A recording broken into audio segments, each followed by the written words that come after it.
민주노총 집회 관련해서 말씀드리겠습니다.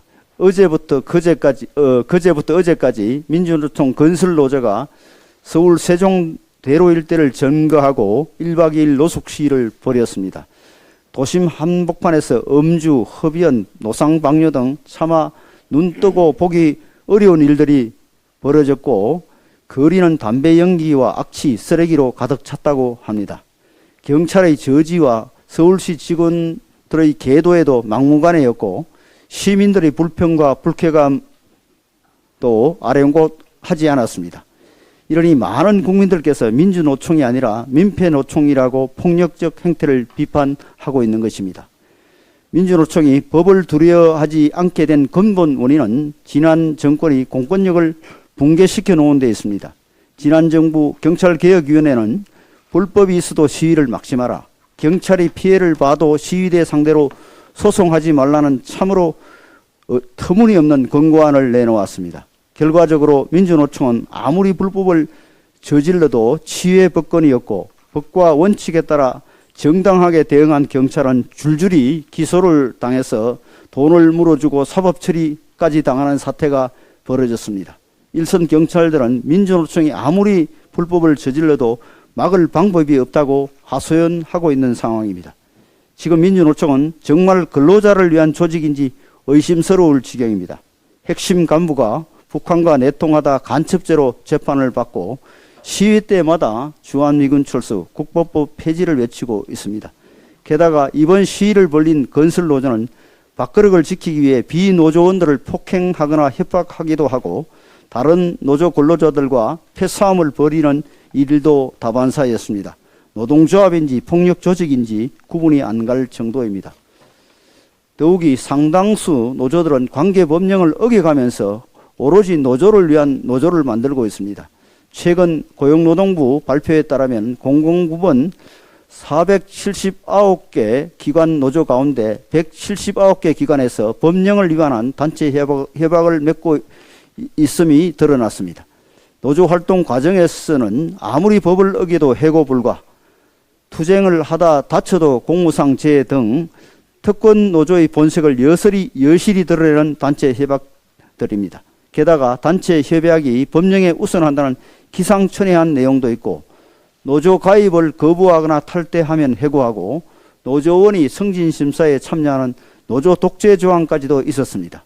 이 또한 지난 정권이 오로지 노조의 편에 서서 공공기관을 지속적으로 압박한 결과라고 할 수 있습니다. 공공부문 노조단체 협약이 이 정도라면 민간기업의 단체 협약은 상상을 초월하는 수준일 수 있습니다. 정부가 민주노총 같은 귀족노조의 행포로부터 기업과 진짜 근로자들을 보호하기 위해 나설 수밖에 없는 상황입니다. 우리 당과 정부는 노동개혁에 더욱 박차를 가해 진짜 약자를 보호하는 올바른 질서를 세울 것입니다. 경찰이 민주노총의 불법에 당당히 맞서 엄정히 법을 집행하고 시민들의 안전을 지킬 수 있도록 공권력도 바로 세우겠습니다. 공정채용법 추진을 당론으로 채택한 것을 시작으로 노동개혁 특위를 통해 후속 입법들을 지속적으로 추진해 나갈 것임을 국민들께 약속드립니다. 민노총 건설노조 1박 2일 시위에 서울 도심 한복판이 난장판이 됐습니다. 시민 불편이 이만저만 아닙니다. CCTV를 뒤져서 노상방뇨범을 잡아야 한다는 원성까지 나옵니다. 오죽하면 민노총이 아니라 민폐총이라는 말까지 나오겠습니까? 밤샘 집회를 야간 문화재라고 신고했는데 법원이 이를 허가해 줬습니다. 집회 시위의 자유는 보장되어야 하나 그 자유는 만능이 아닙니다. 술판, 노숙, 방뇨가 판치는 무법천지의 자유가 아닙니다. 누구도 법 위에 군림할 수 없습니다. 민노총 횡포에 일반 국민이 피해보는 일을 더 이상 두고 볼 수는 없습니다. 인도에 거대한 술판 차리고 노상방뇨하는 게 추모입니까? 추모제를 벗어난 불법 집회 양상으로 변질됐을 때 강제 해산했어야 시켰어야 온당할 것입니다. 물대포 없애고 수수방관하는 물대응으로는 난장 집회 못 막습니다. 난장판 집회를 해산하는 것은 탄압 아니라 법치입니다. 법치는 윤석열 정부의 존재 이유입니다. 법치는 윤석열 정부에게 내린 국민 명령입니다. 문재인표 시위 대응 이제는 버릴 때입니다. 불법 집회하는 사람들을 제 식구 보듯 하던 이전 정부와는 달라졌음을 분명히 알게 해야 합니다. 이대로 어물쩍 넘어간다면 죽은 공권력이 될 수밖에 없습니다. 관계부처 수장들은 법치를 바로 세우는데 명운을 걸어야 할 것입니다. 법이 살아있음을 보여주기 바랍니다. 국민의힘은 국민의 일상을 해치는 불법 탈법 시위가 발붙일 수 없도록 관계 법령 개정에 적극 나서겠습니다. 민노총 간첩단 뉴스 실종을 비판했다고 폭압적 갑질을 행한 민노총 방송 KBS는 북한이 그렇게 두려운가 이런 내용입니다. 지난 5월 10일 날 민주노총 전현직 간부 4명이 노조 활동을 위장해서 북한 지령을 수행한 간첩 혐의로 구속된 상태로 재판에 넘겨지는 경악할 만한 사건이 있었습니다. 이 문제는 대다수 언론사가 헤드라인으로 다 다뤘습니다. 그런데 KBS는 100만 조합원이 가입된 민주노총의 간첩 혐의 소식을 국민께 전달할 보도 책무가 있었으나 이상하게도 KBS 뉴스 9시 뉴스에 뉴스를 찾아볼 수가 없었습니다. KBS의 보도를 책임지는 주요 간부들이 민주노총과 한몸이라서 보도를 하지 않은 것 아닌가, 너무 노골적이라는 그런 비판이 나오고 있습니다. KBS의 이 같은 보도 형태에 대해서 내부에서 자성의 비판이 나왔습니다. 그런데 KBS 보도를 책임지는 민노총 출신 성모 보도국장이 반성은커녕 비판 성명서를 낸 직원들을 여러 차례 불러 폭언을 하고 갑질을 했다고 합니다. 피해자들은 현재 심각한 공황장애에 시달리고 있습니다. KBS 보도국장은 내부의 비판을 어떻게든 억누르려고 하고 있습니다. 이는 KBS가 곰따 못해 썩은 조직이라는 걸 잘 알 수 있습니다. 건강한 조직은 어떠한 비판도 수렴하고 자정할 수 있어야 됩니다. 민노총이 장악한 KBS는 자기 체면에 걸려서 그 능력을 상실한 지 오래라는 것을 우리 다 알고 있습니다. KBS 내부 비판 성명서는 하루 걸러 한 번꼴로 나오고 있습니다.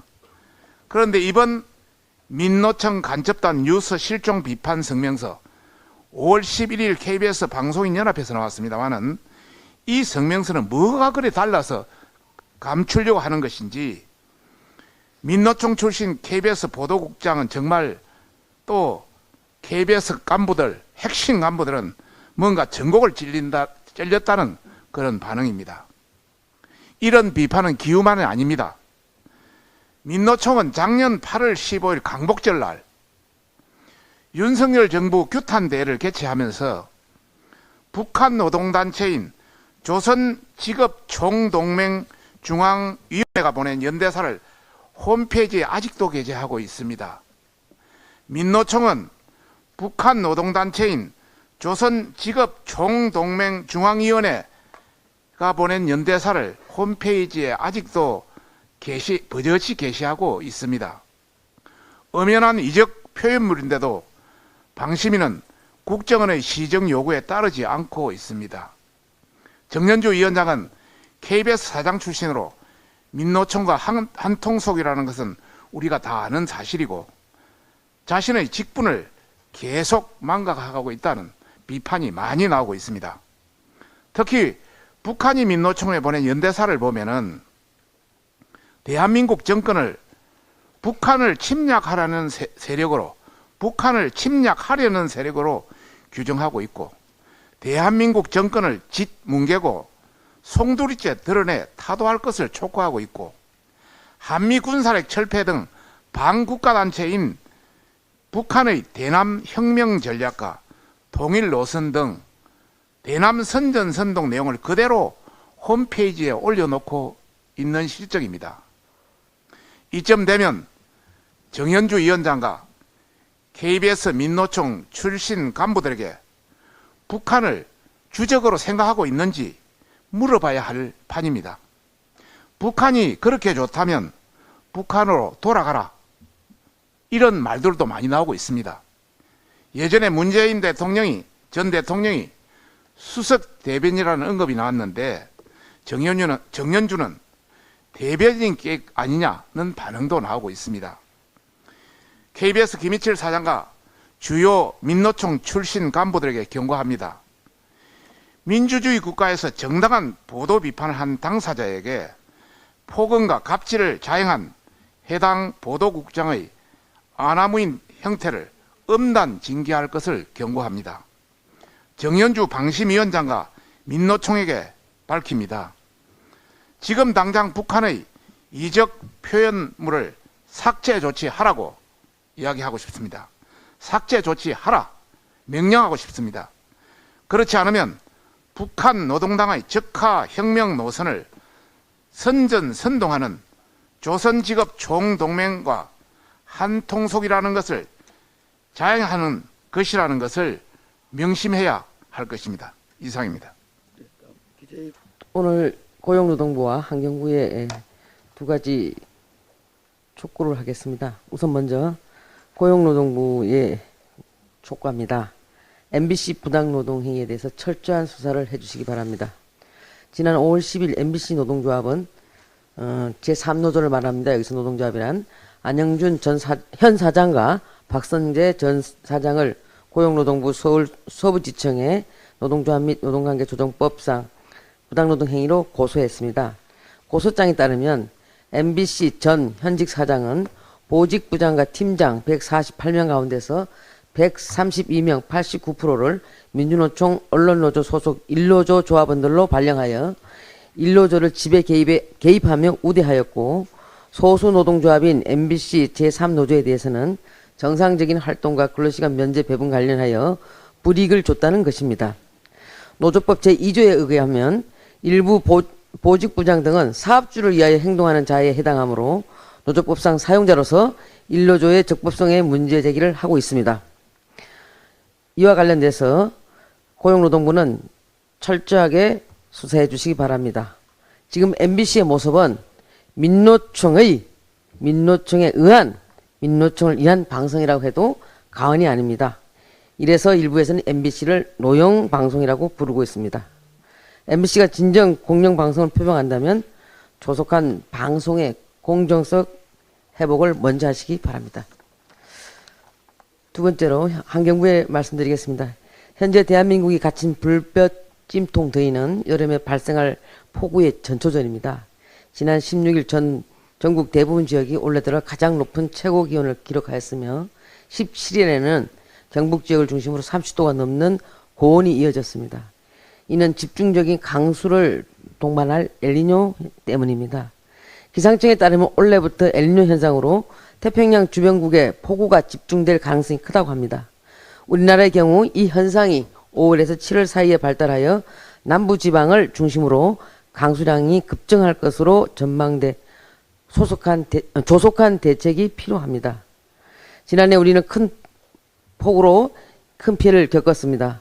중부지방에 쏟아진 집중호우로 수도권은 쑥대밭이 됐고, 폭우로 포항 지역은 하천이 범람하여 인명재산 피해가 발생했습니다. 관측 이래 최장기간 장마와 빈번해지는 집중호우로 국민들은 홍수에 대한 불안감이 점점 커지고 있습니다. 환경부에 다시 한번 거듭 말씀드립니다. 소 잊고 애양간 고치는 일은 이제 다시는 일어나서는 안 됩니다. 집중해 주시기 바랍니다. 이상입니다. 대통령 간사님 말씀.